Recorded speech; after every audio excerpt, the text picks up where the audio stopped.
Will. வில்னா ஒரு மனுஷன் தனக்கு வேண்டியதை அவன் தாராளமாய் தெரிந்து கொள்ளலாம். அவனுக்கு அதுக்கு சுதந்திரம் உண்டு. தெரிந்து கொள்ளக்கூடிய ஒரு சுதந்திரம் அவனுக்கு கொடுக்கப்பட்டிருக்கு. He has a power to choose something freely and make his own decision. தன்னுடைய தீர்மானங்களை தன்னுடைய வாழ்க்கைக்காக அவன் எடுக்கலாம். அது ஒரு பெரிய ஆசீர்வாதம் இல்லையா? எத்தனை பேர் சொன்னீங்க அது நல்ல ஆசீர்வாதம்னு? தன்னுடைய வாழ்க்கைக்கான தீர்மானங்களை ஒரு மனுஷன் தான் எடுத்துக்கலாம். நீங்கள் எடுத்துக்கலாம், நான் எடுத்துக்கலாம். அது கொடுக்கப்பட்ட ஒரு பெரிய பொக்கிஷம் மாதிரிங்க. அது உங்களை யாரும் அதான் சொல்கிறேன் பாருங்க. சிலர் வந்து சொல்லுவான், இப்படி பண்ணிட்டாங்க, பண்ண வச்சுட்டாங்க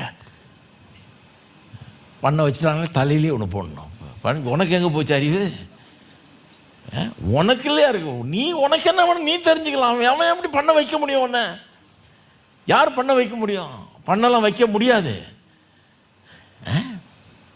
எனக்கு என்ன வேணுங்கிறத நான் தெரிந்து கொள்ளலாம். அது எனக்கு கொடுக்கப்பட்டிருக்கிற ஒரு பவர்.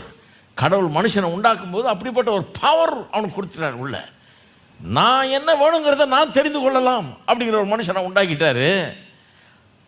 உண்டாக்கிட்டு சொல்கிறாரு, சரி அதை வச்சு என்ன பண்ணணும்னு அவனுக்கு சொல்கிறேன். பலுகி பெருகி பூமியை நிரப்பி எல்லாத்தையும் கீழ்ப்படுத்தி ஆண்டுகொள், இப்படி வாழ தெரிந்து கொள் அப்படிங்கிறாரு. என்னெல்லாம் செய்யலாம் என்னெல்லாம் செய்யக்கூடாதுன்னு சொல்கிறாரு. அப்போ எதை செய்யலான்னு சொன்னாரோ அதை தெரிந்து கொள்ள வேணும். எதை செய்யக்கூடாதுன்னு சொன்னாரோ எல்லா விருட்சத்தின் கனியும் புசிக்கலாம், இந்த ஒரு விருட்சத்தின் கனியை புசிக்காத. கரெக்டாக பாருங்கள் எப்படி தெரிந்து கொள்கிறான்னு. சாப்பிட்றதுக்கு அத்தனை இருக்குது, கரெக்டாக எதை சாப்பிடக்கூடாதுன்னா அதை தெரிந்து கொள்கிறான். தான்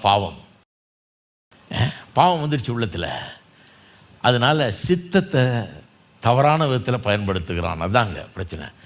சித்தம் கொள்ளுகிற ஆற்றலில் ஒரு விஷம் வந்து கலந்துருச்சு பாருங்கள்.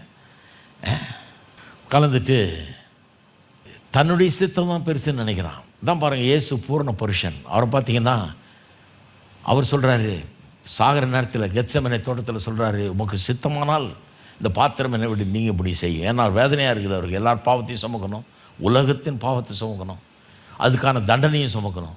நினச்சி பார்க்குறாரு, ஐயோ வேண்டாம் ஆண்டவரே, உமக்கு சித்தமானால் இந்த பாத்திரம் என்னை விட்டு நீங்கள் முடி செய்கின்றாரு.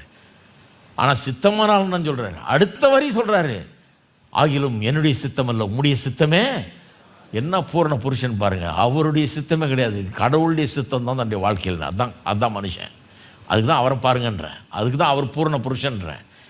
கடவுளுடைய சித்தத்துக்காகவே வாழ்ந்தவர், அந்த சித்தத்தை மட்டும் செய்யணுன்ற விரும்புகிறவர். அப்படிப்பட்ட ஒரு மனுஷன் அவருடைய சித்தத்தை மட்டுமே செய்கிறதுக்காக அவர் வாழுகிறார். அந்த மாதிரி பூரண புருஷர்கள் இன்றைக்கும் பார்க்கலாம். சிலரெல்லாம் தெரியுமா உங்களுக்கு? வில்லியம் வில்பர் ஃபோர்ஸ் என்றவரை பற்றி போன வாரம் சொன்னேன் உங்களுக்கு. இங்கிலாந்து